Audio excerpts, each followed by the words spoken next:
Congo Synthèse. La synthèse des infos de la RDC, l'Afrique et le reste du monde. Une seule adresse. www.congosynthèse.com.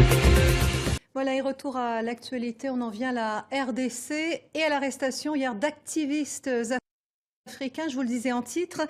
Les dirigeants du ballet citoyen burkinabé et du mouvement Y'en a marre au Sénégal avaient été invités ce week-end pour échanger avec leurs pairs congolais sur le thème de la bonne gouvernance. Eh bien, ils ont été interpellés pour tentative de déstabilisation.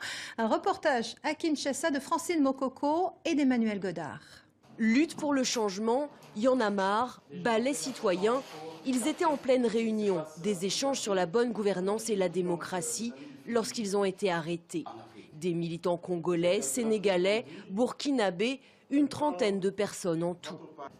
Nous sommes très inquiets du sort de nos amis, catastrophés qu'on puisse arrêter comme ça des gens qui étaient venus légalement, tout à fait pacifiquement, et qui, avec d'autres, participaient à une activité de réflexion.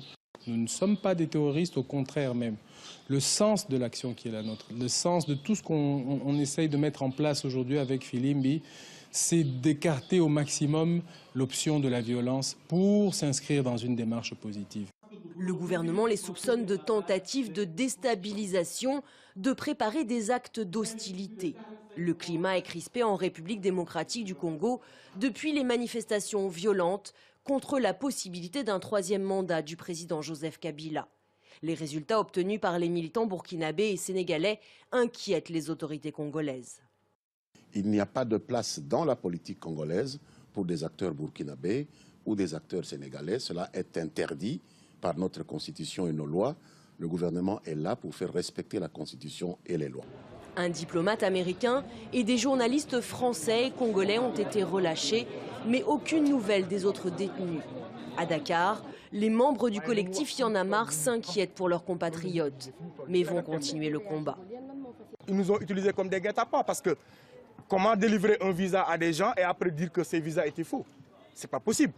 Donc ça a été un coup monté. Je ne sais pas, comment est-ce qu'on peut apprécier cette situation? On exige tout de suite que l'État du Sénégal nous renseigne par rapport à cette situation.